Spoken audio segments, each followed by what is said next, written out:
Nous allons étudier la leçon de manière spéciale, pas comme d'habitude. Et Papa Saka, vous prenez place ici. Nous allons co-diriger la leçon avec nos vétérans. C'est à leur pied que nous avons appris ces études apocalyptiques. Aujourd'hui, ils sont retraités et ils vont nous accompagner. Voilà comment est-ce qu'on va procéder. Je vais exposer. Après l'exposé, il y a Pasteur Georges qui prendra tout au plus 5 minutes pour synthétiser la leçon de la semaine. Et après cela, on va vous donner la parole pour enrichir, pour poser des questions sur vos préoccupations, sur la leçon de ce trimestre, sur ce que nous avons déjà vu jusque-là. Dans ce document, vous avez tous les détails possibles. On a détaillé l'Apocalypse dans les moindres détails, tous les symbolismes, tous les détails. Vous y trouverez toutes vos préoccupations, toutes les réponses à toutes vos questions. C'est pourquoi, pendant l'exposé, mettez ça de côté. Ne le feuilletez pas. Mettez de côté. Vous pouvez même ne pas prendre note, parce que ici, il y a plus que ce que nous allons dire ici. On va juste vous donner le squelette. Donc, à la fin, vous allez poser des questions. Et nous allons répondre ensemble ici devant pour vous éclairer. Alors, vous allez suivre attentivement, c'est projeté. Et si vous avez la question, vous notez. Et à la fin, vous aurez l'occasion de les poser. Vous savez, les études prophétiques, quand vous prenez par exemple l'esprit des prophéties, vous prenez le sabbat, vous prenez l'état des morts, ce sont là les enseignements qui nous distinguent. Confession chrétienne. Enlevez le sabbat de notre message. Enlevez l'esprit des prophéties. Enlevez la tempérance chrétienne. Nous serons les mêmes avec les autres. Mais curieusement, on a négligé l'esprit des prophéties. Dans le formulaire du rapport trimestriel de l'école du sabbat, émission personnelle, il y a une rubrique intitulée « Séminaire sur Daniel et Apocalypse ». C'est supposé que dans chaque église locale, chaque trimestre, il y a au moins un séminaire sur Daniel et Apocalypse. Parce que c'est notre base. C'est ça même l'adventisme. Mais curieusement, ça ne se fait plus dans nos églises locales. Alors que chaque trimestre, il y a de nouveaux membres qui entrent dans l'église, mais qui n'apprennent pas ces choses. Et ne soyez pas surpris qu'il y ait certains comportements dans l'église étranges. Pourquoi? Parce qu'on a oublié notre identité. Donc, suivons attentivement l'exposé. Et puis, vous allez poser des questions. L'Apocalypse. On commence par la définition. Apocalypse vient du mot grec apocalypsis, qui veut tout simplement signifier manifestation éclatante de Christ lors de son retour. Lorsque ce jour-là, on verra Christ venir dans toute sa gloire, ça s'appelle l'Apocalypse. Donc quand vous voyez l'Apocalypse, quand vous étudiez l'Apocalypse, vous voyez le retour en gloire de Christ, sur l'apparition la glorieuse sur les lieux des cieux. C'est ça ce qu'on appelle l'Apocalypse. C'est ce que la Bible appelle, dans le deuxième des Thessaloniciens, le chapitre 1er, verset 7, la parousie du Christ. C'est ça l'Apocalypse. L'Apocalypse signifie la révélation, un dévoilement. C'est faire connaître une vérité cachée. L'Apocalypse n'est pas accessible à tout le monde. Toutes les confessions chrétiennes ne peuvent pas comprendre l'Apocalypse, l'interpréter du début à la fin sans confusion, sans controverse. C'est une vérité qui est cachée. C'est un secret. Quelque chose que Dieu seul peut révéler. Et si Dieu ne vous révèle pas, controverse sur controverse. Et c'est pourquoi vous verrez que Dans toutes nos églises locales, pendant l'école du sabbat, donc ce sont des divergences. Or, ça ne devrait pas être ainsi. Nous devons tous parler le même langage. Et ce que Dieu seul peut révéler, la vérité que Dieu seul peut révéler, qui est cachée, mais qui peut être révélée que par Dieu, s'appelle un mystère. Donc l'Apocalypse, c'est la révélation du mystère. Et qui révèle c'est Dieu. Dans l'Ancien Testament, tout comme dans le Nouveau Testament, vous avez des prophéties. Une partie des Écritures est appelée une littérature prophétique.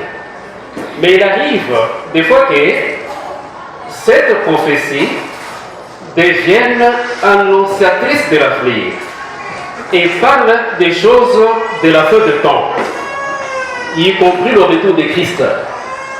Là, ces prophéties qui parlent d'avenir, de la fin de temps, ainsi que de l'apparition glorieuse de Christ, prennent le nom des prophéties apocalyptiques, ou la littérature apocalyptique.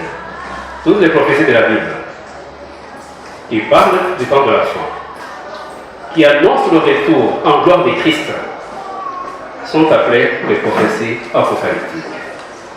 Curieusement, il n'y en a pas beaucoup dans la Bible. Dans l'Ancien Testament, nous n'avons que 3 livres fondamentalement apocalyptiques. Vous avez Daniel, Ézéchiel et Zacharie. Et dans le Nouveau Testament, il y a un seul livre qui est l'Apocalypse de Jean. Mais vous y trouverez aussi des chapitres qui sont apocalyptiques, qui vous parlent des choses de la fin et qui vous présentent Christ revenir dans sa gloire. C'est le cas par exemple de Matthieu 24. Tout ce chapitre-là, c'est de l'Apocalypse. On vous donne la liste des signes de temps avant que Jésus ne revienne. Et à la fin de l'accomplissement de tous ces signes-là, Christ fait son apparition en gloire. Donc Matthieu 24, c'est de l'Apocalypse. La même chose que Luc 21 et Marc 13. Ce sont des apocalypses. Partout là, vous trouverez les signes de temps. Et enfin, l'apparition glorieuse de Christ. Il y a aussi parmi les écrits de Paul, sa seconde épître aux Thessaloniciens. C'est apocalyptique, c'est dans l'Apocalypse. On vous présente la parousie de Christ, comment est-ce qu'il va revenir dans sa gloire. Mais quel est le contexte historique de l'Apocalypse? Il y a un contexte. La prophétie de l'Apocalypse n'est pas venue comme ça d'emblée. Il y a un contexte historique. Et nous allons trouver ce contexte historique dans Éphésiens, chapitre 1er, versets 15 à 18. L'Apocalypse, c'est la réponse à la prière de l'apôtre Paul. Il avait adressé une prière au Seigneur. Et à sa question-là, la réponse vient à travers la révélation ou la prophétie d'Apocalypse. Et là, il est écrit ceci. C'est pourquoi, moi aussi, ayant entendu parler de votre foi au Seigneur Jésus et de votre charité pour tous les saints, je ne cesse de rendre grâce pour vous, faisant mention de vous dans mes prières, afin que le Dieu de notre Seigneur Jésus-Christ, le Père des gloires, vous donne un esprit de sagesse et de révélation. Ça, c'est la prière de Paul. Que Dieu nous donne un esprit de sagesse et de révélation dans sa connaissance et qu'il illumine les yeux de votre cœur pour que vous sachiez quelle est l'espérance qui s'attache à son appel, quelle est la richesse de la gloire de son héritage qu'il réserve aux saints. Il nous a appelés pourquoi? Il faut qu'on sache cela. Et ce sont des choses cachées. Il faut qu'il nous révèle. Il faut que Dieu nous donne cet esprit-là de sagesse et de révélation. Et bref, c'est l'Apocalypse. Tout le livre d'Apocalypse, c'est la réponse à cette prière-là de l'apôtre Paul. Ça, c'est le contexte historique de la prophétie d'Apocalypse. Maintenant, qui en est le destinataire? Est-ce que la prophétie d'Apocalypse est destinée à tout le monde? Non. En Apocalypse 1, verset 17, nous trouvons que la prophétie d'Apocalypse est destinée à l'Église. Pas n'importe quelle église, à l'église du reste. Parce que d'autres églises chrétiennes sont devenues apostates. Et c'est pourquoi ils ne peuvent pas mieux comprendre l'Apocalypse. C'est l'église du reste à qui est destiné l'Apocalypse. Et non au monde qui ne peut comprendre le message inspiré. Et nous lisons Apocalypse 1, verset 17. Quand je les vis, je tombais à ses pieds comme mort. Il posa sur moi sa main droite en disant, ne crains point. Jean de Patmos ne pouvait pas supporter la gloire. Lorsque l'Éternel venait pour lui faire cette révélation, il ne pouvait pas supporter. Il est tombé, évanoui. Mais imaginez-vous si lui qui était croyant n'a pas supporté, il est tombé. Qu'en est-il des païens, qu'en est-il du monde?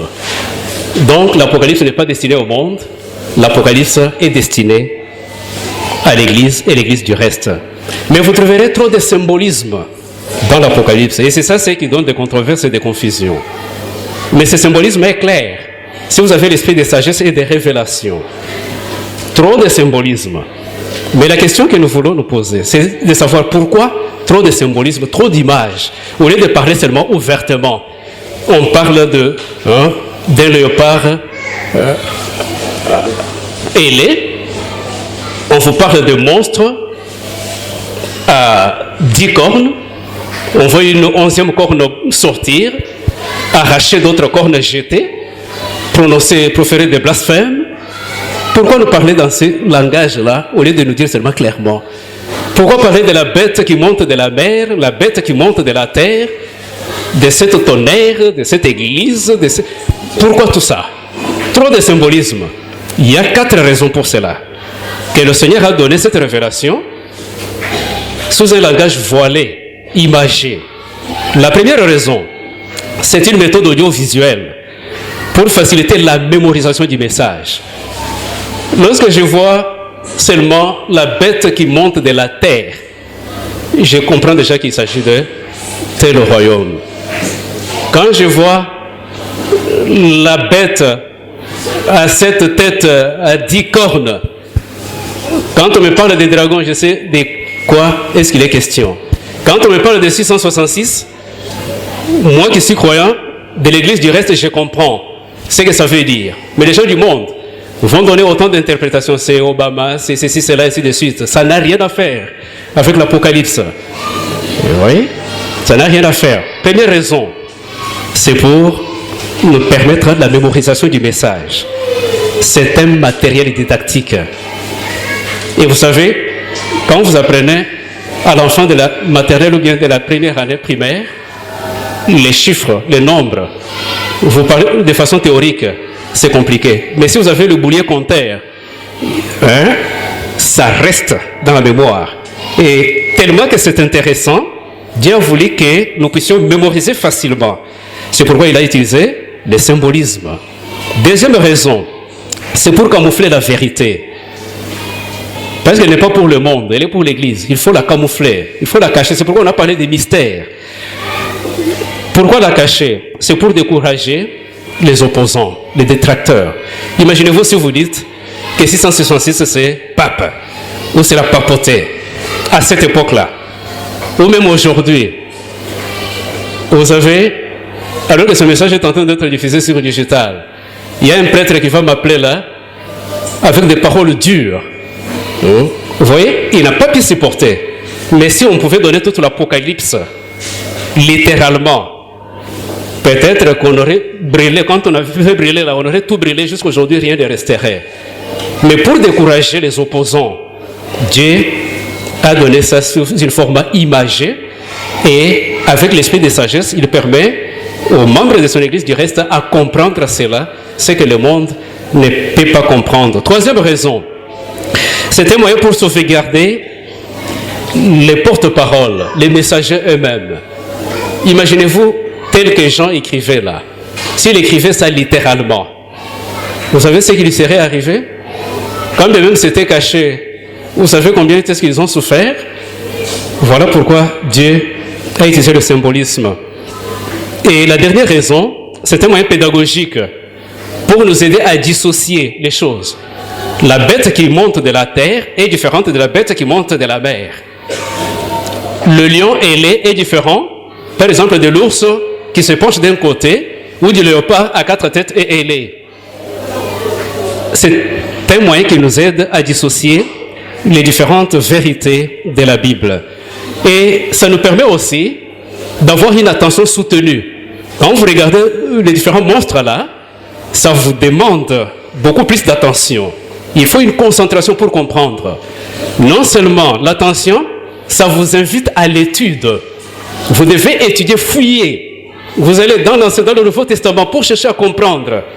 Dieu nous invite à l'étude. Et le peuple du reste continue à apprendre chaque jour. C'est pourquoi nous avons l'étude quotidienne de la Bible. Et le symbolisme là nous invite à l'étude. Aussi à la réflexion, pour nous encourager à la réflexion. Vous allez réfléchir, vous posez beaucoup de questions. Pourquoi ça? Pourquoi? Et ainsi de suite. Ça, ce sont les raisons pour lesquelles Dieu a utilisé le symbolisme. Et toujours avec le symbolisme, il y a ce qu'on appelle le principe jour-année. Quand vous étudiez les prophéties apocalyptiques, il faut avoir ce principe-là à l'esprit. Vous n'avez pas ce principe jour-année, vous allez vous retrouver toujours dans la confusion, dans des controverses. Et quand on parle du principe jour-année, nous avons des passages importants. D'abord, c'est le nombre 1434, où il est écrit: de même que vous avez mis 40 jours à explorer le pays, vous porterez la peine de vos iniquités 40 années, une année pour chaque jour, et vous saurez ce que c'est d'être privé de ma présence.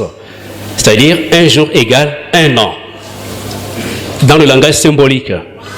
Et en Ézéchiel 4, verset 6, quand tu auras achevé ce jour, couche-toi sur le côté droit, et tu porteras l'iniquité de la maison de Juda pendant 40 jours.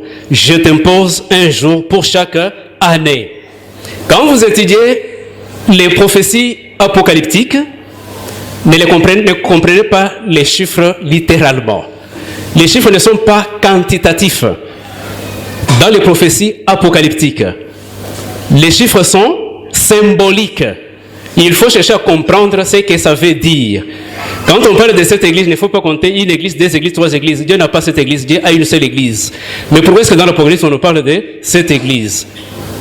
On parle de cet esprit. Est-ce que Dieu a plusieurs esprits? Nous n'avons que le Saint-Esprit. Est-ce qu'il y a Saint-Esprit numéro 1, Saint-Esprit numéro 2, et puis cet esprit? Non. Mais pourquoi est-ce qu'on parle de cet esprit? Cette trompette, cette sceau, ainsi de suite. Pourquoi tout ça? C'est du symbolisme. Il faut comprendre ça autrement. Par exemple, le chiffre 7. Quand vous trouvez le chiffre 7 dans les prophéties apocalyptiques, ne comptez pas 1, 2, 3, 4. Même s'il s'agit des églises. Ou l'église de Thyatire, de Pergame, ainsi de suite. Il n'y a qu'une seule église. Mais avec le temps, qui a changé d'attitude ou de comportement. C'est toujours la même église. Quand vous voyez par exemple les 7 sceaux, les 4 premiers sceaux, vous avez 4 chevaux. C'est toujours le même cheval là, mais qui est en train de se décomposer. Au départ il était blanc, après il devient rouge, après il devient noir, après il devient pâle. C'est toujours le même cheval. Et aussi vous voyez des cavaliers qui changent, n'est-ce pas? Mais ne comptez pas 7. Mais 7, qu'est-ce que ça veut dire? Vous savez, quand Dieu donne la révélation, quand tu l'inspires, c'est lui qui reçoit la révélation. Il a sa culture, il a sa langue. Il va transmettre cela, il va coucher cela dans sa langue maternelle. Il écrit. Et les exemples, les illustrations que Dieu lui donne, c'est par rapport à la culture dans le milieu où il vit. Et chez les Juifs, il y a une science d'arithmétique qu'on appelle gématria. Et là-bas, tous les chiffres sont significatifs et non quantitatifs. Quand vous prenez par exemple le chiffre 7, ça veut dire tout simplement 3 plus 4. Donc quand vous voyez cette église, quand vous voyez cette trompette, vous voyez 3 plus 4. Et qu'est-ce que ça veut dire 3 plus 4? 3 veut dire la divinité. Donc la Trinité. Père, Fils, Saint-Esprit. Et 4, c'est la Terre, la planète Terre. Les 4 points cardinaux. Le nord, le sud, l'est et l'ouest. Qu'est-ce que ça veut dire? Le pouvoir de Dieu sur la terre.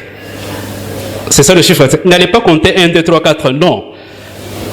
7, pouvoir de Dieu sur terre.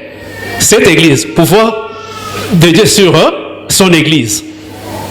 Mais à des époques différentes. C'est ça le symbolisme. Vous trouverez 12, vous trouverez 7, 6, et ainsi de suite. Et 7, c'est la perfection, la totalité. Et le chiffre 6, c'est l'imperfection. Et quand on triple 6, vous avez 666, c'est-à-dire les imperfections éternelles. Et quand vous avez 7 triplés, c'est-à-dire les perfections éternelles. Et quand vous avez 144 000, ce n'est pas vous allez compter 1, 2, 3, 4, 144 000, non. C'est symbolique, il y a aussi des calculs. Et là, on voit le peuple de Dieu, le royaume de Dieu, et ainsi de suite. Maintenant, le livre d'Apocalypse a 3 grandes parties. La première partie, c'est la partie inaugurale, les 3 visions-là, ou bien l'introduction. Du premier chapitre au 11e chapitre. Là, vous avez les 7 églises, les 7 sceaux, les 7 trompettes. Et vous avez la vision centrale, la partie centrale de l'Apocalypse. C'est là où vous avez les 3 dragons, ou les monstres. Donc à partir du chapitre 12 et le chapitre 13e, vous avez par exemple la bête qui monte de la mer, la bête qui monte de la terre, et vous avez le dragon, qui représente Satan. Ça c'est la partie centrale.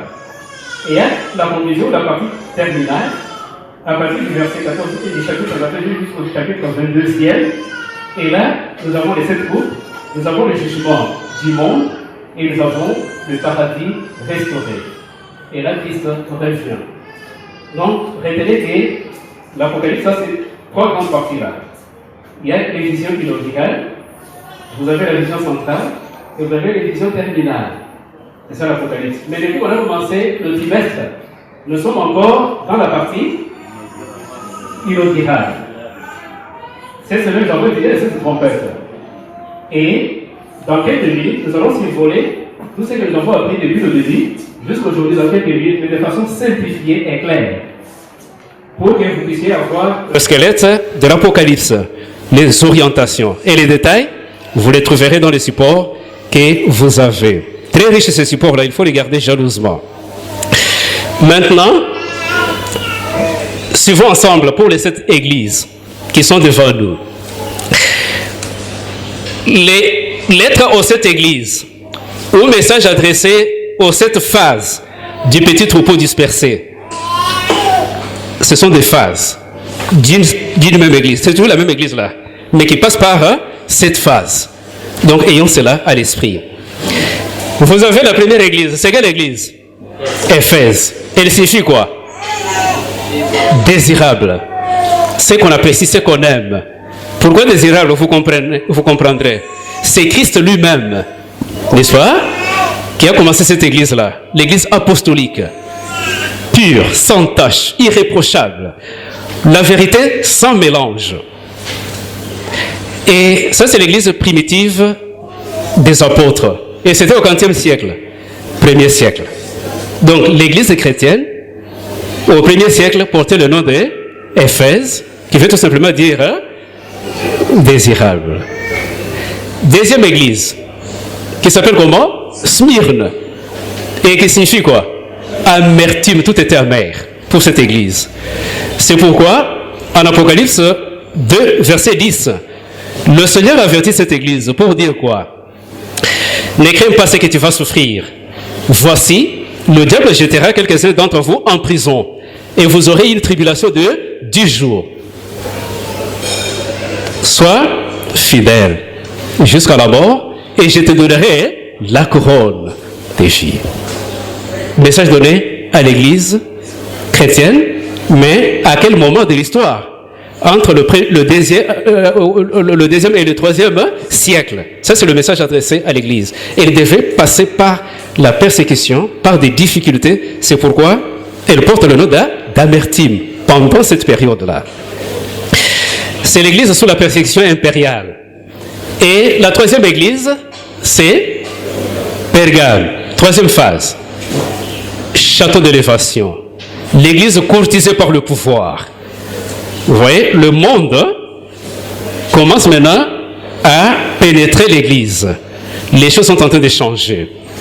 L'Église qui était pure au 1er siècle, maintenant il y a une décomposition qui commence.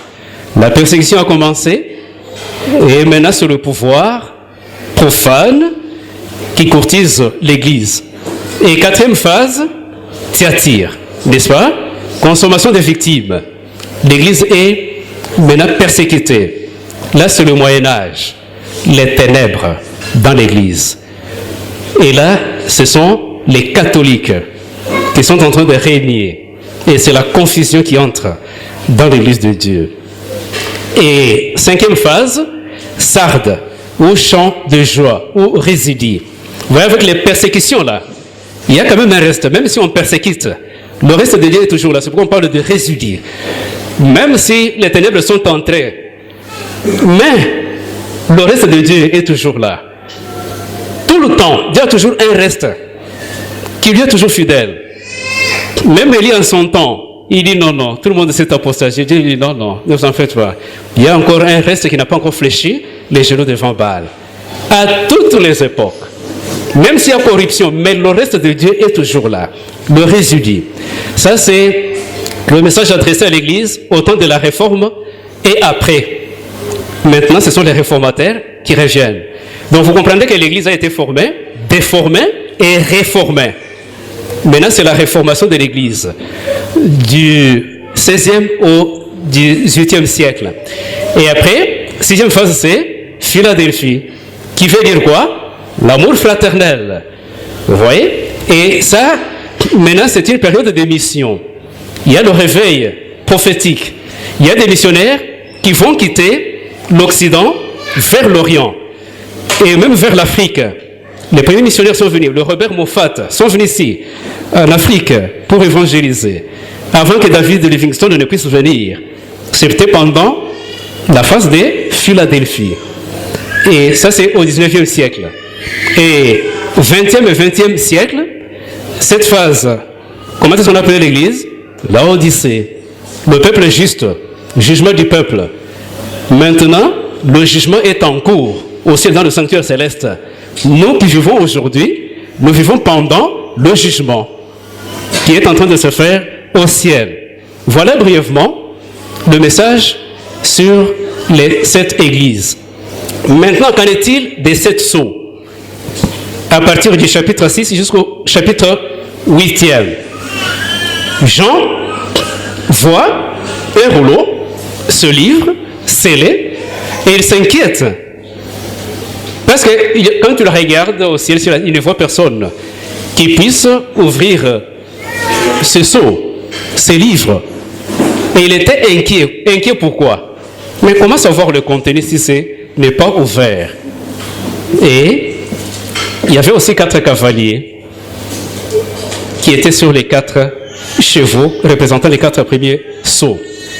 Mais une bonne nouvelle, c'est que l'agneau ouvrit ces sceaux-là. Il n'y avait que lui qui était digne. Ce n'est pas un être humain qui peut ouvrir les 7 sceaux. Comme on entendrait quelque part dire que non, non, c'est tel qui a ouvert les 7 sceaux. Non, non, c'est l'agneau. L'Apocalypse dit que c'est l'agneau immolé qui était digne d'ouvrir les 7 sceaux. Et vous pouvez voir les 4 premiers sceaux. Donc, vous verrez d'abord le cheval blanc à votre gauche, suivi du cheval roux ou bien rouge, suivi du cheval noir, et derrière là, vous voyez le cheval pâle. Donc, vous voyez comment est-ce que l'Église est en train de se décomposer. Et ça, c'est l'avenir du christianisme qui est révélé. Donc, quand vous voyez les sceaux, vous voyez l'avenir du christianisme qui nous est révélé. Et en parlant de ces sceaux, nous comprenons là-bas l'histoire de notre salut, ou bien de notre rédemption. Donc, quand vous voyez seulement, ou vous entendez parler de 7 sceaux, vous voyez l'histoire de la rédemption. Comment est-ce que nous sommes sauvés? C'est ce que ça veut nous dire. Quand on a ouvert le premier sceau, voilà le cheval qui en sortit, et le cavalier. Et quand vous voyez le cheval blanc, comprenez tout simplement, il y a une foi triomphante. Et une fois qu'il vint, vous voyez le cavalier, il s'en va à la conquête. Il va conquérir le monde avec l'évangile, avec la bonne nouvelle du salut. Et qui est le cavalier? C'est Jésus lui-même, le propriétaire de l'église. Il est là, il va à la conquête. C'est pourquoi au premier siècle, l'église était pure, sans tache. C'est comme ça que les apôtres, au premier siècle, ont conquis le monde connu. Tout le bassin de la Méditerranée était envahi par l'évangile. C'est ça le premier saut. Une foi triomphante. Et après, Christ a ouvert le deuxième saut. Et il en sortit un cheval rouge. C'est toujours le même cheval là, mais la couleur vient de changer. La décomposition. Et voilà le cavalier. Ce n'est plus le même cavalier là. Maintenant, il a l'épée pour égorger, pour faire tomber du sang. Donc, le deuxième saut, représenté par le cheval roux, représente une foi entachée de sang. Parce que la persécution commence à faire rage. Au premier siècle, même si on persécutait, mais au deuxième siècle, après le décès de tous les apôtres, ça a pris une autre allure. Maintenant, le cheval qui était blanc, l'église qui était blanche, sans tache, maintenant l'église est tachetée de sang. Il y a l'hémorragie. Et l'agneau immolé va ouvrir le troisième seau. Et il en sort un cheval noir. Les ténèbres sont entrées totalement dans l'église. Toute la vérité enfouie. Ténèbres sur ténèbres. Dans l'église de Christ. Et voilà le cavalier. Il tient une balance entre ses mains pour peser. Et quand on a donné les mesures, un denier, pour combien de mesures de blé? Nous avons étudié ça, non? Oui. Un denier. Quand on a pesé un denier, pour combien? Pour quelle quantité de blé? Une mesure. Et toujours avec un denier. Combien de mesures d'orge? 3. Qu'est-ce qui fait la différence?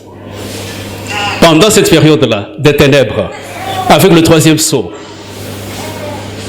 ce sont des traditions qui sont entrées dans l'église. La fausseté est entrée dans l'église. Aujourd'hui, quand vous allez sortir, tous les magasins sont ouverts, les bureaux sont ouverts, les gens travaillent. Mais demain, ça sera comme une ville morte. Hein? Tous les bureaux fermés, tous les magasins fermés, les gens sont allés adorer. Est-ce que c'est ça le jour biblique pour adorer? Est-ce que c'est demain? Quand est-ce que c'est entré dans l'église? Pendant le troisième sceau. Les ténèbres sont entrées, les traditions sont entrées depuis cette période-là. Et maintenant pour les mesures, pour que nous puissions bien comprendre, vous allez au marché, vous trouvez les étalages, il y a 1 kilo de poissons frais, de Thomson. 1 kilo à 1000 francs. À côté, il y a 3 kilos à 1000 francs. C'est toujours du Thomson. Mais ce tas, c'est à 1000 francs. L'autre tas, 3 fois plus grand que l'autre, à 1000 francs toujours. Qu'est-ce qui fait la différence? Si vous voulez acheter, vous allez prendre 1 kilo de poisson à 1000 francs, ou bien vous allez prendre 3 kilos à 1000 francs. Qu'est-ce que vous ferez si vous êtes devant cette situation? 3 kilos. Parce que c'est la quantité, n'est-ce pas? Voilà. Mais maintenant, pourquoi est-ce que le kilo là, le seul kilo là, on ne pouvait pas aussi ajouter des kilos, que ce soit 3, comme les autres là, pour un denier? La qualité. Et c'est ce qu'on a vécu pendant cette période de l'église. La pourriture.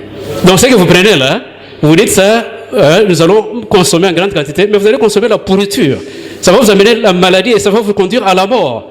Et pendant cette période-là, avec le troisième sceau, la vérité très rare, très rare.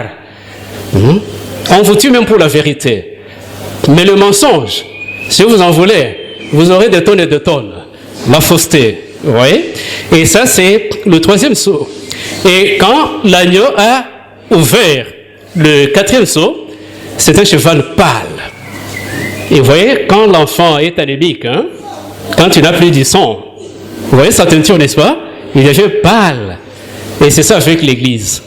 On a persécuté, le sang a tellement coulé Maintenant, l'Église devient pâle. L'Église est devenue cadavérique pendant cette période. Donc, quand vous voyez le cheval pâle du 4e sceau, comprenez tout simplement la foi morte. Cette foi qui, au départ, était triomphante, elle a fini par être entachée, elle a fini par être compromise, et puis maintenant, elle est morte pendant cette période-là. Maintenant, nous pouvons revenir à notre tableau. Le cheval blanc, le premier sceau représenté par le cheval blanc, c'est l'église au temps apostolique. Ça va de pair avec l'église d'Éphèse. Ça représente la pureté.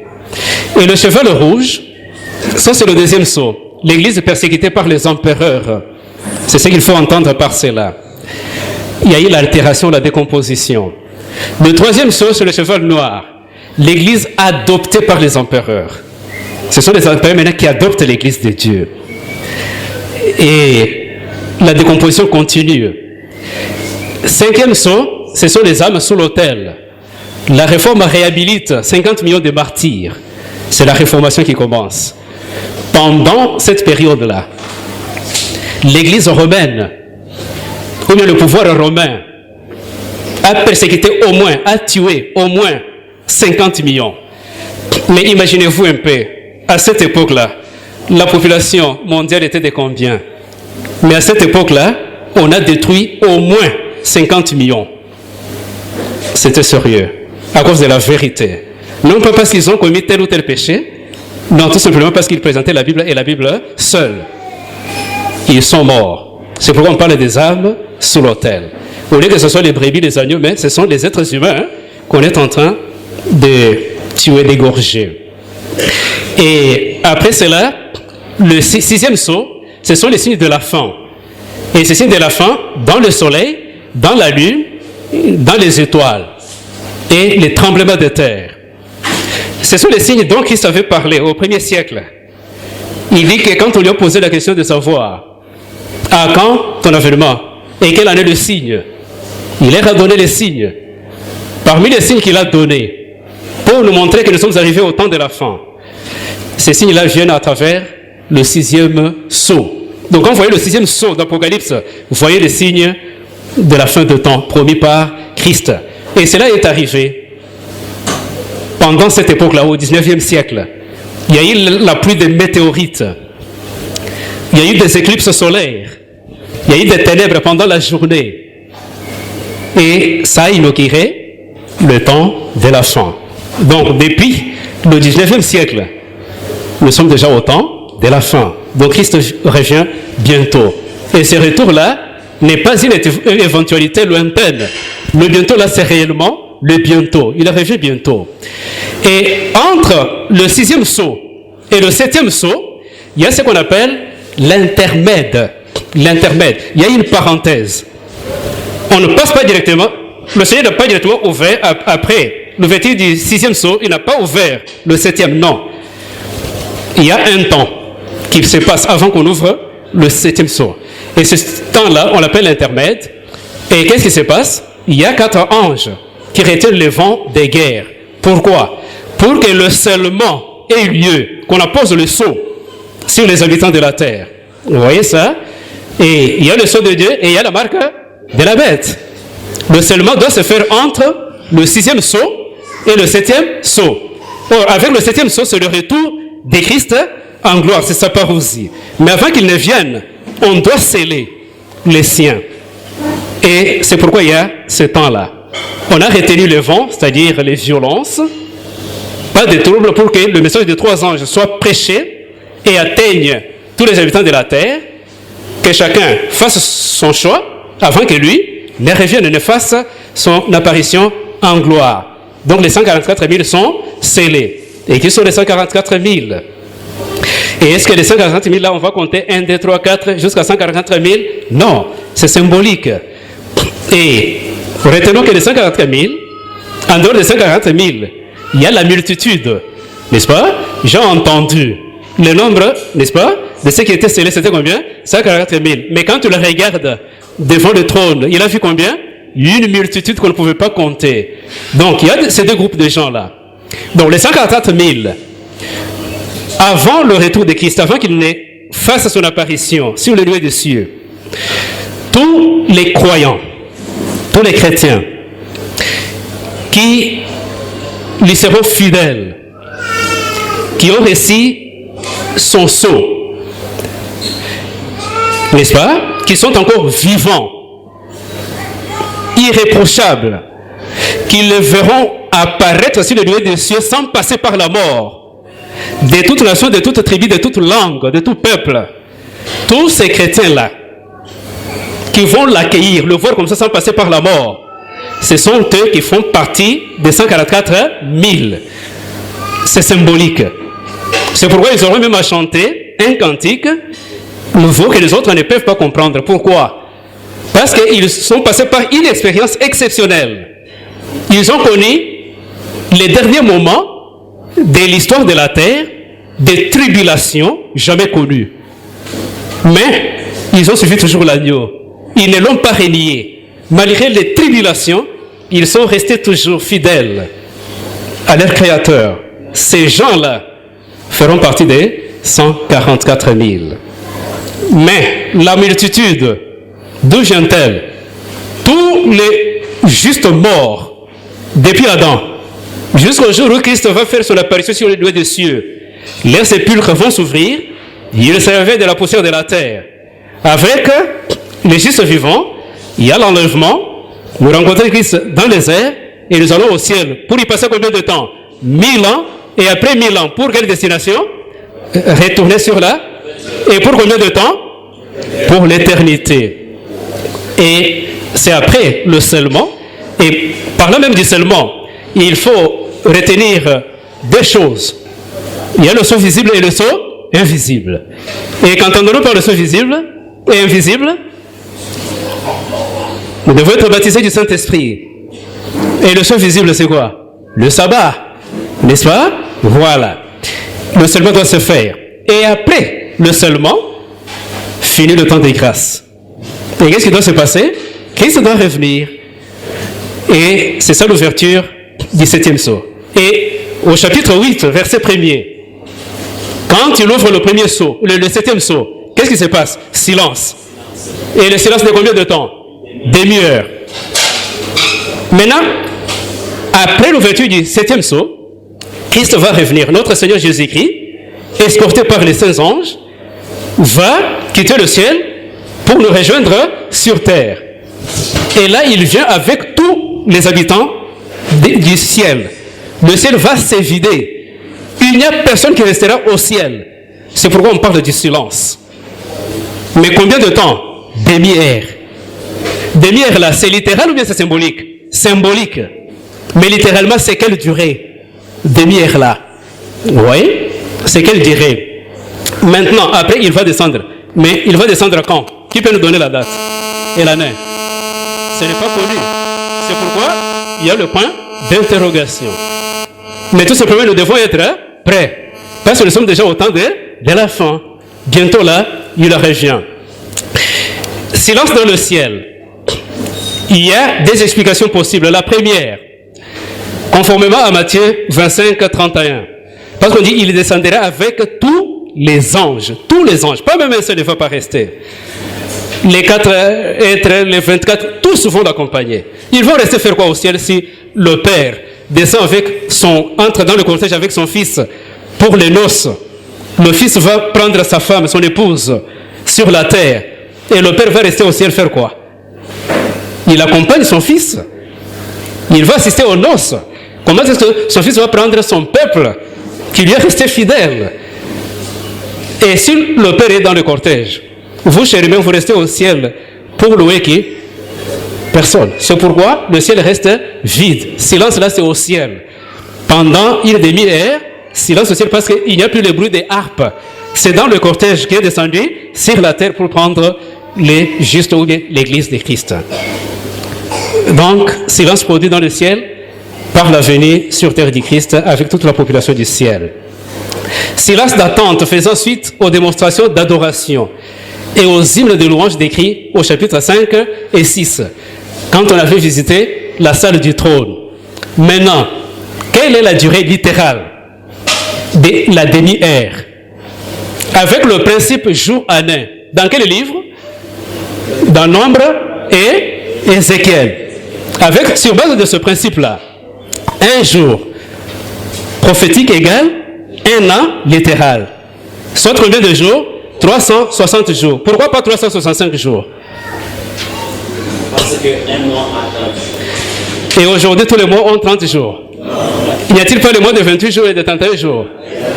Mais pourquoi ici on a pris seulement 365 et pas 300, et on a pris 360 et non 365? Ça, c'est le mois biblique, n'est-ce pas? Il a 30 jours. Alors, un jour égale un an, soit 360 jours. Maintenant, un mois prophétique, ça nous donnerait combien? Égale 360 jours, n'est-ce pas? Divisé par 24 heures. Ça va nous donner combien de jours? 15 jours. Un mois prophétique nous donne 15 jours. Maintenant, une demi-heure, ça fait combien de minutes? 30 minutes, n'est-ce pas? Et ça va nous donner tout simplement 7 ou bien une semaine. Parce qu'un mois, ça nous fait combien? Et 24 heures, ça nous fait combien? 15 jours. Mais maintenant, demi-heure. C'est-à-dire, l'esprit de prophétie nous dit ceci. Lorsque Christ va revenir, nous allons faire une excursion jamais connue. Le silence dans le ciel. Pendant combien de temps? Demi-heure, pendant une semaine. Parce qu'il est descendu pour nous chercher avec le cortège. Et quand il nous prend, on va faire tout un voyage jamais connu. On va sortir d'abord, on va d'abord parcourir toute cette galaxie, la Voie lactée, où nous habitons maintenant. Toutes les planètes que nous voyons au loin là, nous allons passer à côté en train de contempler les merveilles de la création. Toutes les étoiles que nous voyons à distance aujourd'hui, nous allons passer juste à côté de ces étoiles-là. Nous allons passer en train de les voir. Nous allons contempler jusqu'à atteindre la maison du Père. C'est un rendez-vous à ne pas manquer. Ce cortège-là, il ne faut pas le manquer. Maintenant, nous arrivons aux trompettes. Quand on a ouvert le 7e sceau, on voit la vision de cette trompette où ces grands bouleversements de l'ère chrétienne. Apocalypse 8 à 11. Il y a le jugement de Dieu. Donc quand vous voyez les trompettes, vous voyez les jugements de Dieu. On voit les différents bouleversements de notre temps. Et ces bouleversements-là vont contribuer à l'écroulement des 3 types de royaumes. Nous avons l'Empire romain d'Occident, nous avons l'Empire romain d'Orient, et nous avons tous les régimes que nous avons aujourd'hui. C'est à l'issue de ces trompettes-là qu'il y a déclin de tous ces empires-là. Maintenant, avec l'Empire romain d'Occident, là, il y a 3 trompettes qui vont sonner, qui vont retentir, et dès que les 4 là, premières retentissent, l'Empire romain d'Occident tombe.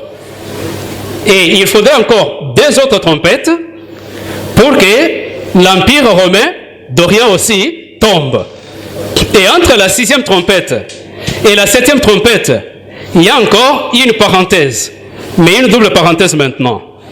Entre le 6e sceau et le 7e sceau, il y a eu combien d'intermèdes? Un seul. Et qui consistait à quoi? Au scellement. C'était pour sceller. Mais maintenant, entre la 6e trompette et la 7e trompette, il y a maintenant un double intermède. Il y a une double parenthèse. Et qu'est-ce qui va se faire là-bas? Et après, maintenant, commençons avec la chute de l'Empire romain d'Occident. De l'an 378 à 411 de notre ère, c'est la première trompette qui va retentir. Et quand cette trompette retentit, qu'est-ce qui se passe? Donc Dieu a suscité les Goths. C'est un peuple. Les Goths, comme des barbares pour venir déstabiliser, comme les Kamwina Sapo et autres, pour déstabiliser.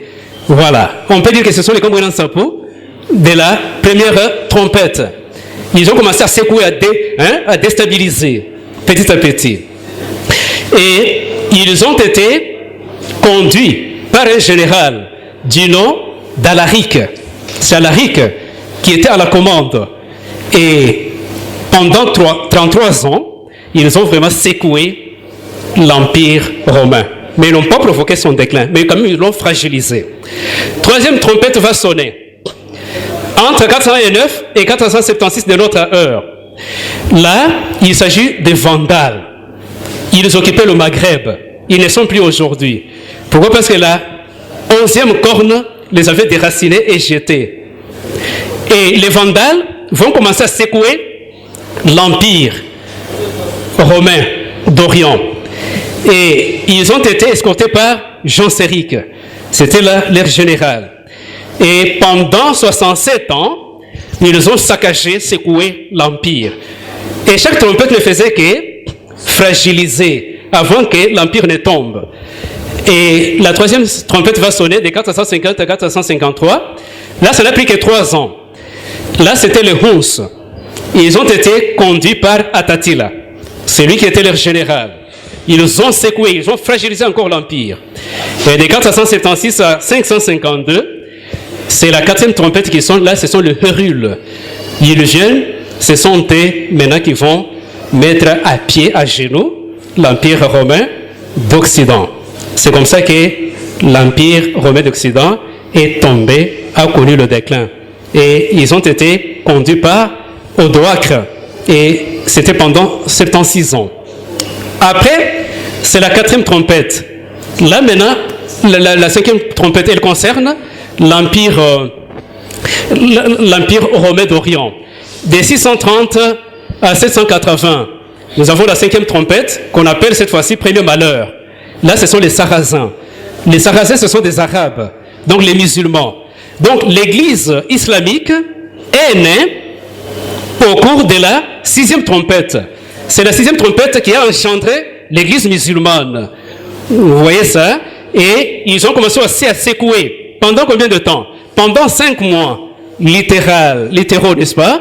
Et qui représente combien? 150 ans. Vous voyez ça? Et Mahomet, c'est lui qui était maintenant le général de ces Sarrasins ou bien ces musulmans qui ont secoué l'Empire. Et après vient maintenant la 6e trompette de 1449 à 1840. Là maintenant c'est le deuxième malheur. Ce sont les Turcs maintenant qui entrent sur la scène. Ils vont aussi secouer. Et avec Mahomet II, appelé autrement Soliman, et c'est avec lui pendant 391 ans. C'est pourquoi vous voyez, dans la prophétie, quand vous avez lu, on a parlé de l'heure, du jour, du mois et de l'année. Et quand vous convertissez avec le principe jour-année, ça vous donne 391 ans, avec 15 jours. Textuellement, les Turcs ont utilisé cette période-là pour écrouler l'Empire romain d'Orient. Textuellement, comme la prophétie l'avait prédit. Ni moins, ni plus. 391 ans et 15 jours, l'Empire était tombé. Maintenant, on commence l'intermède. De 1830 à 1844 et puis de 1700, d'abord de 1793 à 1797 et puis de 1830 à 1844. Double intermède. Premier intermède, c'est le petit livre ouvert, qui représente rien d'autre que le livre de Daniel et surtout les dernières visions de Daniel, dont il était question qu'ils sont scellés et qu'on ne pourra, que ceux qui les liront au temps de la fin, les comprendront. Donc, ça c'est le premier intermède, le petit livre ouvert. Et nous avons le deuxième intermède, ce sont les deux témoins, qui représentent quoi? L'Ancien et le Nouveau Testament qui ont porté les sacs. Signe de quoi? Des deuils. Et ici, on voit la France qui entre maintenant sur scène. Et ici, nous avons le réveil prophétique. Nous avons la Bible sous la terreur. Et enfin, après cet intermède, intervient maintenant la 7e trompette pour annoncer la chute de tous les empires, tous les royaumes qui existent aujourd'hui. Donc, nous attendons la 7e trompette. Donc, avec la 7e trompette, qui est 3e malheur, qui sera le général qui va venir pour délivrer son peuple et provoquer le déclin de tous les gouvernements? C'est ça qui? Jésus-Christ lui-même, le roi des rois et le Seigneur des seigneurs. Il vient maintenant pour écrouler tous les régimes actuels, nous arracher et nous amener dans l'éternité. Voilà ce que ça veut dire depuis le premier chapitre jusqu'à là où nous sommes aujourd'hui avec notre leçon de l'école du sabbat. Mais maintenant, pour terminer, je vous présente cette harmonie des visions inaugurales. Tout est tellement clair avec l'esprit de sagesse, avec l'esprit de révélation. Il n'y a pas de confusion. Vous allez voir, 1er siècle, nous avons Éphèse, qui correspond au cheval blanc. 2e et 3e siècle, nous avons Smyrne, qui correspond au cheval rouge, ou 2e sceau. 4e et 5e siècle, vous avez Pergame, qui correspond au cheval noir, l'église qui s'unit à l'État. 6e au 16e siècle, vous avez Thyatire.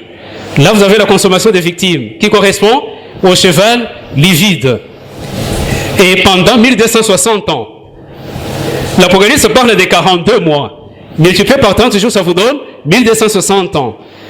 Mais Daniel, lui, parle de 3 ans et demi, d'un temps, 2 temps et de la moitié de temps.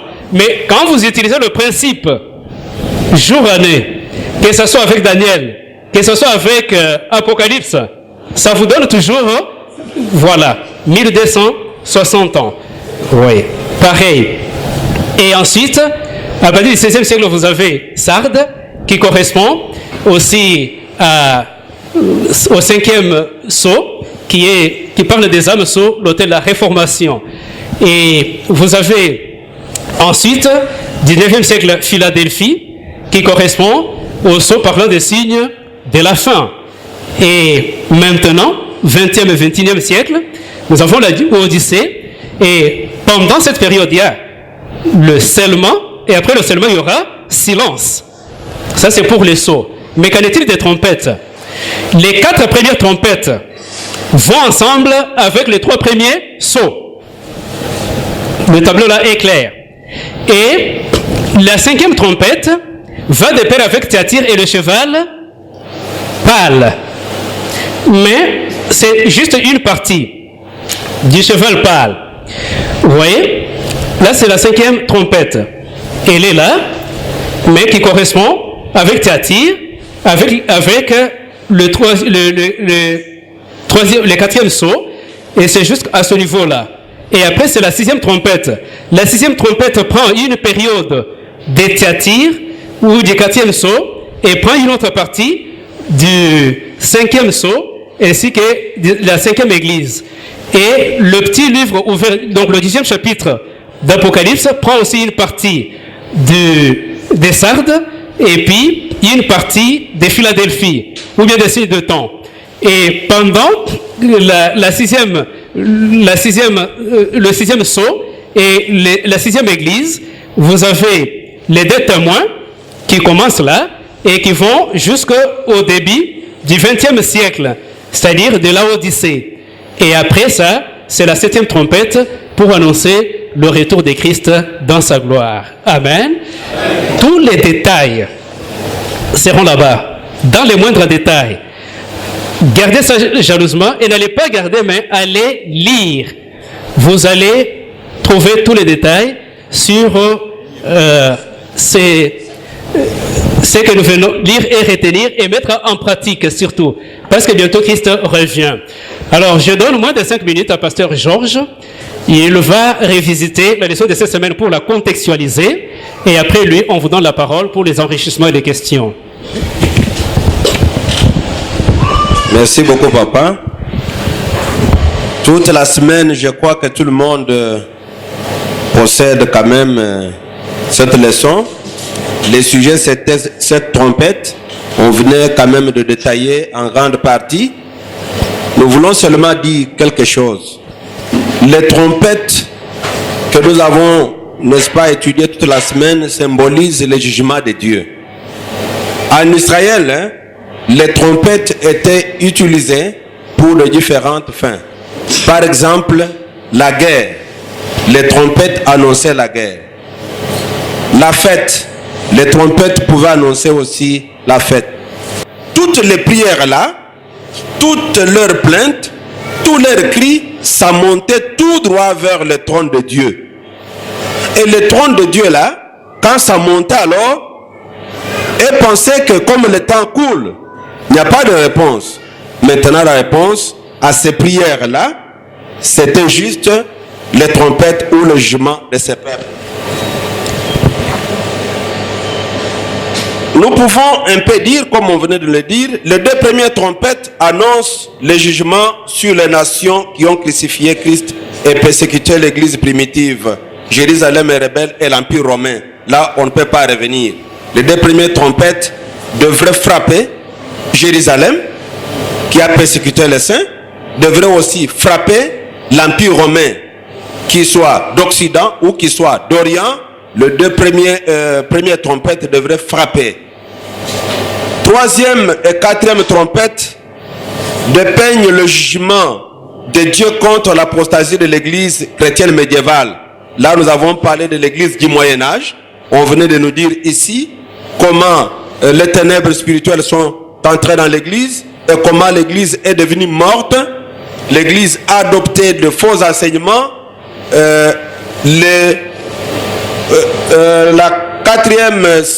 Troisième et quatrième devraient parler de ces jugements-là.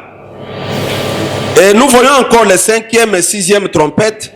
Ils décrivent les factions belligérantes du monde religieux. Je crois que Pasteur Grégoire venait de souligner comment l'islam est né. L'islam a jailli au 7e siècle et tout le monde ne s'y attendait pas. L'islam a agenouillé, n'est-ce pas, les chrétiens de l'Empire d'Orient, les Turcs musulmans. Vous connaissez l'histoire, ce qu'ils ont fait. Si vous allez en Turquie aujourd'hui, ce n'est plus encore une nation chrétienne, alors que la Turquie était une nation chrétienne. Là où il y avait, la Smyrne même, toutes les villes que nous apprenons dans l'Apocalypse étaient dans la Turquie actuelle. Mais si vous y allez aujourd'hui, vous ne trouverez pas le christianisme là-bas. C'est juste pendant cette trompette ici. Vous allez trouver les cathédrales des chrétiens, les temples des chrétiens qui sont aujourd'hui transformés en mosquées aujourd'hui. Et vous n'aurez même pas d'idée. Regardez l'Afrique du Nord, qui était chrétienne aujourd'hui à 100%, presque même à 100% musulmane. Donc c'est pendant cette période ici, 5e et 6e trompette. Comme il y a 5e et 6e trompette, il y a l'intermède, des intermèdes dont on venait de parler. La 7e, on n'a pas ouvert. Vous comprendrez que 7e pourra correspondre au 7e sceau. Vous comprendrez que ça, on n'a pas encore déclenché. Mais revenons maintenant dans l'esprit de la structure biblique. On parle des trompettes. Comment cela s'est passé dans l'Ancien Testament? Dans le temple, quand on devait donner le sacrifice du soir, on désignait un prêtre qui devrait, n'est-ce pas, sonner la trompette. Avant de le faire, il devrait prendre un encensoir, il devrait remplir d'encens et il devrait maintenant y mettre le feu pour passer avec l'encensoir un peu partout là. Bon, nous avons compris que l'encens, c'est juste le prière des saints, parce que nous sommes dans un contexte apocalyptique.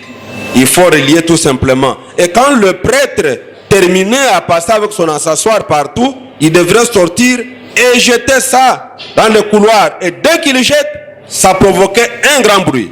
Et quand ça provoquait un grand bruit, directement les 7 prêtres qui étaient en alerte avec leur trompette devraient sonner pour marquer la fin des services. Il en est de même avec l'Apocalypse. L'ange est sorti, il a pris son encensoir, il a jeté. Maintenant, qu'est-ce qui reste? Il faudrait que le 7 ici, ensemble, puissent sonner. Et dès qu'ils sonnent, c'est le jugement de Dieu qui commence. Et comme on a sonné, et comme le jugement de Dieu ont déjà commencé, trompette par trompette, ce que nous pouvons attendre maintenant, c'est la toute dernière qui accompagnera la seconde venue de Jésus-Christ. Et ici, on a parlé d'un livre ouvert. Pour ne pas y revenir, mais dire seulement un mot. C'est lui qui a le livre ouvert. On montre qu'il a un pied sur la terre et un autre pied sur la mère, ce qui signifie que son message est universel. Partout, le message de ce dernier, vraiment, c'est universel. Ellen White confirme que cet ange n'est rien d'autre que le Seigneur Jésus-Christ. C'est celui qui a un pied sur la terre, un pied sur la mer. C'est seulement Jésus-Christ. Son message doit passer partout. On nous a parlé encore de manger le rouleau. Jean expérimente quelque chose ici. On lui donne le rouleau pour qu'il puisse manger. Manger, bibliquement, peut signifier seulement l'acceptation d'un message, tout simplement. Et ce rouleau ici, Jean a mangé. En le mangeant, il était doux, et ça arrive au ventre, ça devient amer. Et c'est une expérience qui a accompagné les débits de notre église avec les Millerites. Ils ont annoncé la bonne nouvelle partout, et c'était bon là. À un certain moment, quand ça n'a pas marché, avec des appointements ou autre chose, et c'était terrible. Mais Jean représente tout simplement l'église de Jésus-Christ. L'église du reste qui a un message qui est parfois accepté, qui est parfois refusé. On peut vous dénigrer, on peut vous blâmer. À la fois, quand on annonce le message, on a des expériences. L'expérience douce, l'expérience amère, comme l'apôtre Jean, comme les premiers adventistes, n'est-ce pas, du lait des Millerites, ils ont expérimenté cette histoire. Et qu'est-ce qu'on dit à Jean? Tu dois encore prophétiser à beaucoup de peuples, de nations. Il ne fallait pas qu'on se limite à un peuple, qu'on se limite quelque part. Il fallait prophétiser à chaque langue, chaque peuple et chaque nation. Il fallait faire ça. Je crois que c'est ce que les adventistes ont compris et ont fait après les désappointements du temps de William Miller. On a parlé de deux témoins, on venait de le dire. C'est la parole de Dieu, c'est la Bible. Nous soulignons avec force que c'est l'Ancien et le Nouveau Testament. Quand on dit que c'était couvert de sacs, on en a parlé ici. La vérité était couverte de traditions.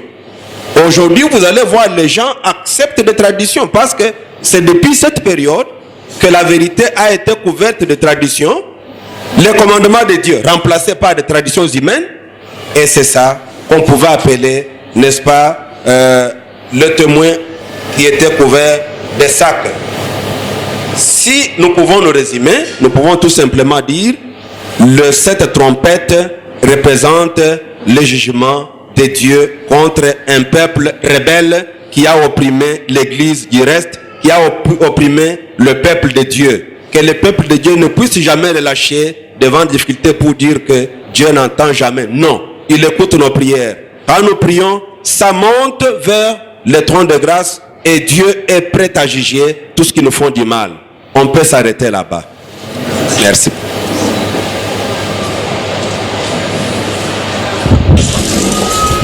Nous remercions Pasteur Georges pour le résumé de la leçon de la semaine.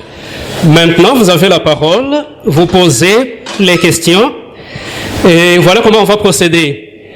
Ici, vous allez poser des questions. Ici, vous allez poser 3 questions. Donc, on ramasse 5 questions et les autres questions, les autres détails, nous avons dit que vous allez les trouver là-bas. Vous ne manquerez rien à chacune de vos préoccupations. Et la première question, oui, et si on peut avoir un micro-baladeur, ça nous faciliterait la tâche, on va gagner le temps. Donc vous posez la question, vous allez tout droit au but. Ça, vous prenez note. Apocalypse chapitre 9. Apocalypse 9. Verset 5. Oui.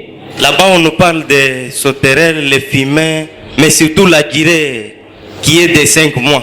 Comment cette durée est calculée et comment se retrouvent ces calculs dans une période la plus longue de 2300 soirs et matins. Ok. Nous avons cette première question sur Apocalypse 9, la période de 5 mois. Ça représente quoi? On en avait parlé, vous n'étiez pas attentif lorsqu'on en a parlé avec les Sarrasins. Ok, on va y revenir. Deuxième question.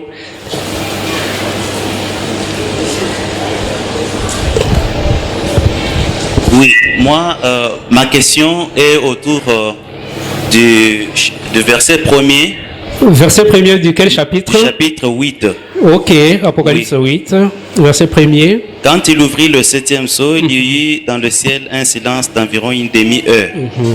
Alors, la demi-heure, d'après les calculs que vous avez faits, et ça tombe 7 jours et demi. Alors, vous nous avez parlé d'un voyage mystérieux que nous allons faire avec Jésus-Christ avant d'aller au ciel. Avant d'arriver. Avant d'arriver au ciel. Alors, où est-ce que vous mettez le demi là? Quel demi? Il y a 7 et demi. Yes. 7 et demi. Bon, Donc, on voit une semaine. Oui. On voit une semaine. Mais on nous parle d'une semaine et demie. Effectivement. Oui. C'est-à-dire que le parcours, c'est pendant cette demi-heure-là.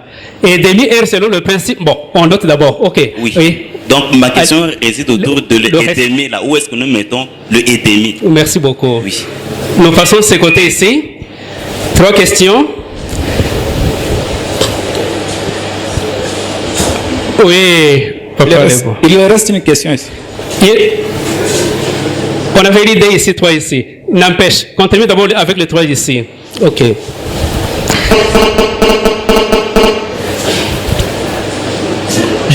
Je suis aussi dans Apocalypse, chapitre 8, Oui.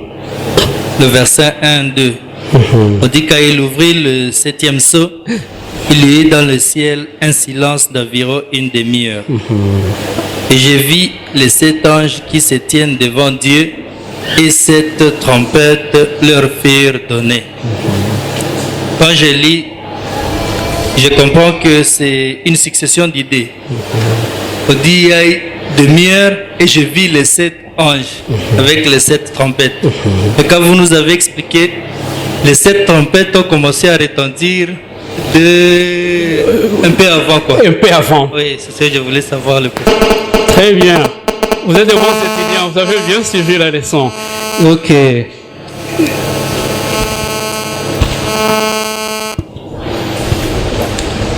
Oui, 4e question. On va d'abord au fond là-bas et puis on va remonter ici. Ah, vous avez déjà le micro.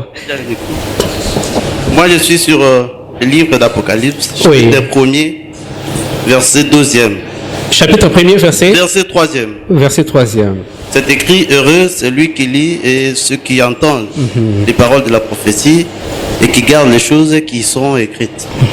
Car le temps est proche. Mais je vous ai entendu dire tantôt que le livre d'Apocalypse est destiné aux chrétiens. Mais il arrive Et de fois- précisément l'église du reste. Voilà, l'église du reste.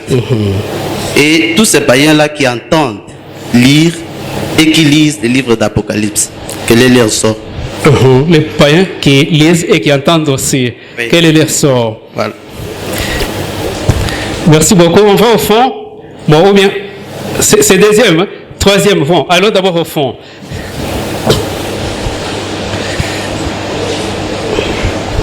Merci. Et je suis dans l'Apocalypse chapitre 7, verset 5. Et je vais lire le verset 9 au 10. On dit ceci.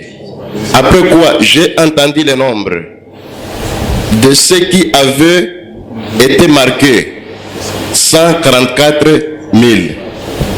Là, il a entendu. Verset 9, on dit ceci. Aussitôt, j'ai vu une foule immense, je me dis à ce niveau-là, que personne ne pouvait pas compter. Bon, quel est le parallélisme qu'on peut faire entre entendre les 144 000 et je vu? Bon, sur cette question encore, les 1000 là, les 1000, que signifie? Parce que si nous rentrons dans Genèse et dans Nombre, chapitre 31, versets 4 à 6, là où Dieu dit à Moïse de pouvoir compter dans chaque tribu 1000. Maintenant, que signifie 1000? Et les 12 000 là représentent quoi? Merci. On a 5 questions. Les autres souffraient.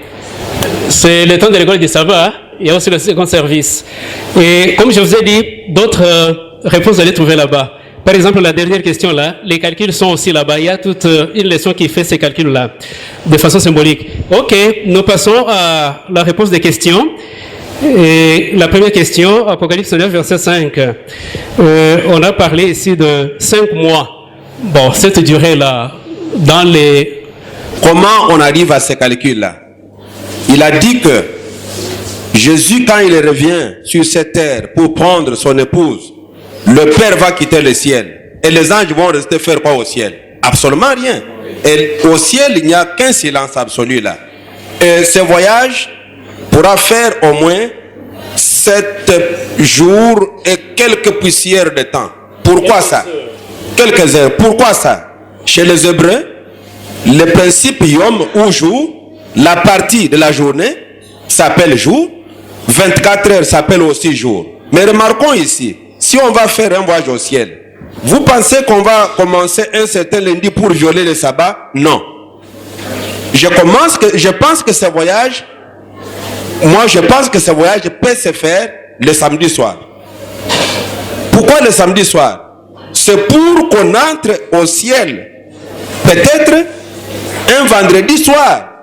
Et quand vous allez faire le calcul, vous allez trouver qu'il y a quelques poussières des heures qui vont rester là-bas, qui vont faire que ça soit 7 jours et quelques poussières, 2 minutes ou d'heures, ainsi de suite.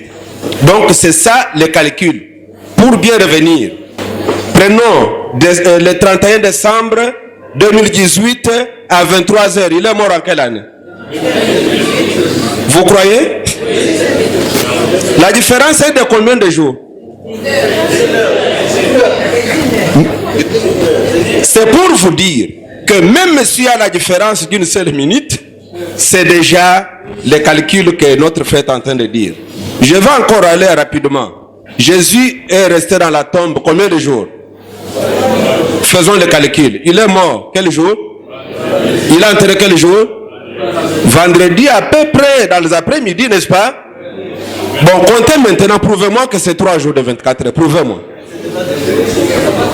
Maintenant, il faut rentrer dans le principe Yom des Hébreux pour dire que une partie de la journée désigne aussi la journée. C'est partant de ces principes que nous devons comprendre le silence d'une demi-heure. C'est ainsi que Jésus, si vous comptez la partie claire du vendredi, 1 jour. Si vous prenez la partie toute la journée de samedi, 1 jour. Et la partie du dimanche, ça va vous donner 3 jours. Mais ça ne sera pas les jours pleins, n'est-ce pas, de 24 heures non plus. C'est ça. Bon. Donc c'est une semaine avec quelques heures. Quelques heures. Et qui dit, c'est la Bible, demi-heure. Et demi-heure, c'est une semaine et quelques heures. Voilà. Et l'esprit de prophétie, parce que nous avons dit que c'est adressé à qui? Le message est adressé à l'Église. En dehors de cette grande lumière qui est la Bible, nous avons des contributions là-dessus. Nous devons fixer nos yeux sur la croix. Parce que l'intervention du 7e chapitre avec son intermède pour entrer au 8e chapitre, c'est nous en tant que chrétiens, quand nous avons fragilisé notre foi, qui avons permis maintenant à l'islam de prendre naissance. Lorsque vous allez à l'est de notre pays, dans la collectivité de Nonde, lorsque vous allez vers Kabambare, vous ne vous rendrez pas compte que vous êtes dans la République démocratique du Congo. C'est presque l'Arabie Saoudite, comme mon fils le dit. Tout le monde est en Gandoura. Pourquoi? Parce que l'islam a commencé par là. Même aujourd'hui, les professeurs égyptiens quittent l'Égypte pour venir donner cours à l'école coranique à Nonde. Tout ça parce que les chrétiens n'ont pas gardé la foi. Et nous avons perdu notre identité. C'est ainsi qu'à travers les événements, Dieu a suscité l'islam pour donner correction au christianisme. Si vous ne tenez pas bon le christianisme, nous risquons il ne faut pas sous-estimer l'ennemi. Hein, parce que le Coran, je ne sais pas si vous avez déjà lu le Coran. Le Coran, je dirais, ce sont les séquences de la Bible qui sont reprises dans le Coran.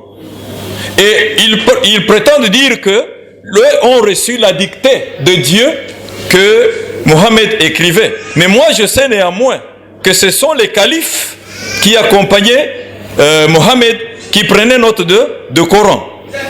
Lorsque Mohammed recevait certaines visions. Il ne se les rappelait pas. Il fallait que son secrétaire, le calife, soit à côté pour écrire ce qu'il a fait comme acte ou comme geste. Et il reste au calife maintenant de savoir comment interpréter le Coran. C'est ainsi que les cavaliers, quand vous avez remarqué sur le tableau, les cavaliers là étaient vêtus d'une couronne, avec les cheveux comme celles de femmes, avec une carabine. Ils ont utilisé les sauterelles, pourquoi? Parce que à cette époque-là, il y a eu aussi une calamité. Il y a eu des sauterelles qui ont ravagé tout le pays. Même les herbes de champs, même les plantations. Il y a eu famine dans le pays. Il n'y avait pas à manger. C'est pourquoi le pasteur, en expliquant, il vous a dit, il y a eu un denier qui valait une mesure de blé, et avec ce même denier, 3 mesures de l'orge. C'était quoi? C'était la famine spirituelle. Parce que les évangélistes avaient perdu leur pouvoir de transmettre l'évangile. Donc la tradition a pris naissance au sein de l'église. Voyez? Donc même vous avez choisi, quand il vous a posé la question de savoir, vous allez au marché.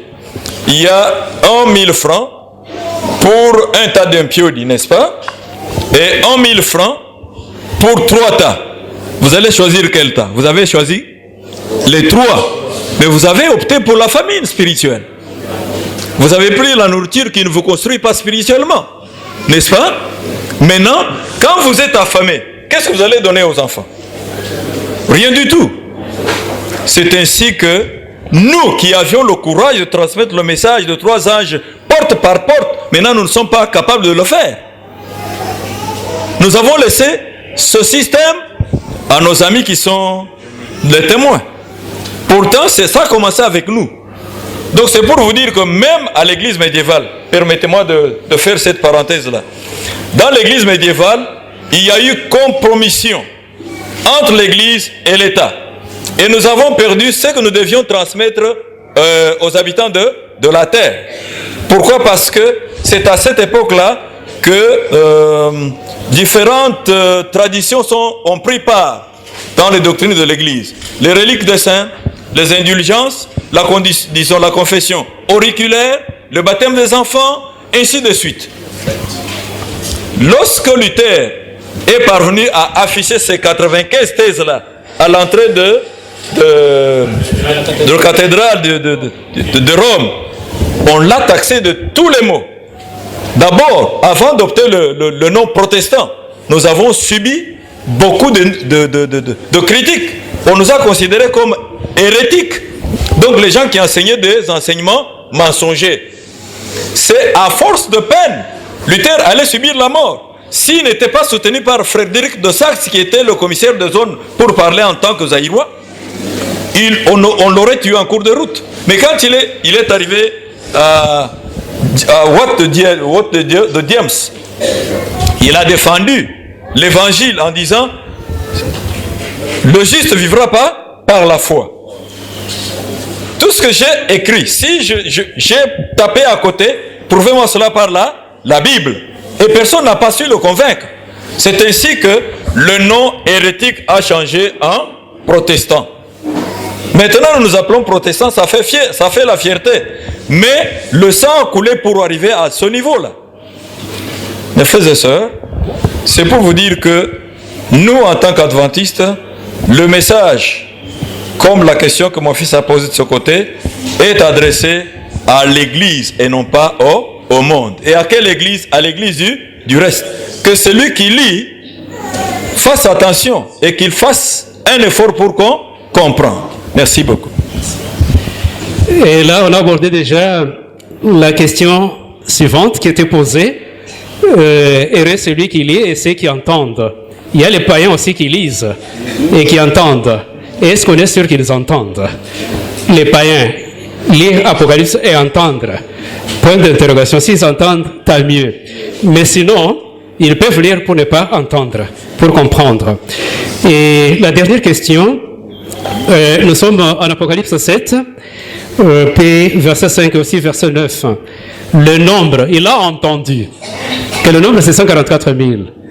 Mais on le fait voir, il voit une foule. Et puis les 1000 là, quand on dit 1000 de telle tribu, 1000 de telle tribu, et ainsi de suite.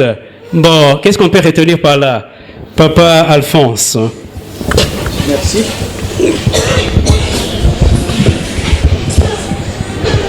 Les 144 000. Comment on est arrivé là-bas? Je crois que le pasteur, dans son discours, il a expliqué comment nous sommes arrivés à 144 000.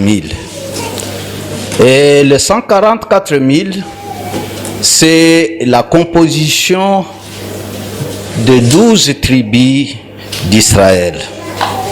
Et nous avons dit que quand nous étudions les livres d'Apocalypse, il y a beaucoup de symboles et que les autres ne peuvent pas comprendre.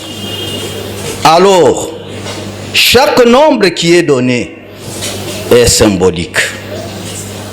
Donc, comme vous avez posé la question de savoir, 1000, ça vient d'où? 1000 n'est pas un chiffre qui est, un nombre qui est considéré littéralement. C'est un nombre symbolique qui veut expliquer la multitude. Alors, nous avons vu que les 12 tribus ne sont pas, le nombre 12 ne vient pas d'emblée comme ça. C'est explicatif. Dans les 12, nous avons d'abord le nombre 4 et nous avons le nombre 3. Le nombre 4 qui veut dire l'homme, c'est-à-dire l'humanité tout entière. Tandis que 3, c'est le nombre approprié seulement à la divinité, appelé autrement la Trinité. Alors lorsque vous prenez le nombre 3, vous multipliez par 4, vous avez le royaume de Dieu dans l'homme. C'est ce qui fait 12 tribus d'Israël. Mes frères et sœurs, il faut savoir que Dieu nous aime tant. Parce que si vous n'avez pas compris les sanctuaires, vous ne pouvez pas comprendre tout ce que nous sommes en train de parler. Quand vous entrez dans le sanctuaire, vous avez la première chambre. Dans la première chambre, il y avait 3 objets. Mais je voudrais parler de la table de pain de proposition. Alors sur la table de pain de proposition, vous allez trouver qu'il y a des tas de pain. Un tas avec 6 pains et un tas avec un autre nombre de 6 pains. Et lorsque vous prenez 6, qu'est-ce que ça vous donne? Vous voyez 66. Ça veut dire la Bible. La Bible est composée de 66 livres. Donc la Bible, ce n'est pas pour une tribu, mais la Bible, c'est pour toute l'humanité. Ça vous concerne, ça me concerne et ça nous concerne. Nous devons tous étudier la Bible, la parole de Dieu. Alors lorsque vous prenez 6, vous mettez entre ces 6 un signe plus. Vous prenez 6 plus 6, vous avez 12. Ça nous ramène aux 12 tribus d'Israël et comme ça nous amène aussi aux 12 apôtres. Et lorsque vous prenez 1 plus 2, vous avez 3. Ça nous amène à la divinité. Alors, le pain qui était sur la table de pain de proposition, ce pain-là qui représente la parole de Dieu. Alors, les 144, comment ça arrive? Je crois que je ne peux pas reprendre tout ce que le pasteur venait d'expliquer, mais je voudrais simplement dire qu'au ciel, où le Seigneur est en train d'officier comme souverain sacrificateur, donc ce jour-là, nous avons deux groupes qui se distinguent. Le premier groupe, c'est le groupe des 144 000. Qui sont-ils? Les 144 000, ce sont ceux-là qui n'ont pas passé par la première, qui n'ont pas passé par la mort. Lors de l'avènement de notre Seigneur Jésus-Christ, ils seront transformés en un clin d'œil. Alors, à ce moment-là, le Seigneur qui vient pour prendre ses fidèles, il va les prendre pour être au ciel. Et au ciel, ils seront parmi ce nombre-là de 144 000. 144 000, c'est une multitude. Ce n'est pas les chiffres littéral. Non, c'est une multitude de ceux-là qui n'ont pas passé par la mort, mais lorsque Jésus est arrivé le prendre, alors ils ont été transformés en un clin d'œil. Maintenant, la foule immense. On a vu ce groupe, on a vu un autre groupe avec une foule immense. Donc ça veut dire, ceux-là, depuis Adam, jusqu'au jour de l'avènement du Christ, qui ont été scellés, alors forment ce deuxième groupe qui est appelé une foule immense. Voilà l'essentiel maintenant, c'est que chacun de nous puisse se poser la question, quand Christ reviendra, est-ce que je serai là? Je serai parmi les deux groupes, c'est-à-dire le groupe de 144 000 et le groupe d'une foule immense. Donc, mes frères et sœurs, heureux nous sommes, parce que pour comprendre bien la Bible, il ne faut pas distinguer, l'Apocalypse, il ne faut pas distinguer les 7 églises d'avec les 7 sceaux, d'avec les 7 trompettes, parce que c'est l'histoire à partir de la mort du Christ jusqu'à son avènement. Alors, on voit les événements qui vont se passer à ce temps-là. Et comme nous avons parlé que Jésus est au ciel en train de juger, vous vous rappelez bien, quand vous allez lire votre carnet de l'école du sabbat, vous trouverez que c'est en 1844 que le Seigneur Jésus est entré au ciel dans les lieux très saints pour être comme souverain sacrificateur qui plaide pour vous, qui plaide pour moi. Alors, heureux nous sommes parce que nous avons découvert la vérité qui était cachée. J'ai dit. Merci beaucoup. Nous vous remercions.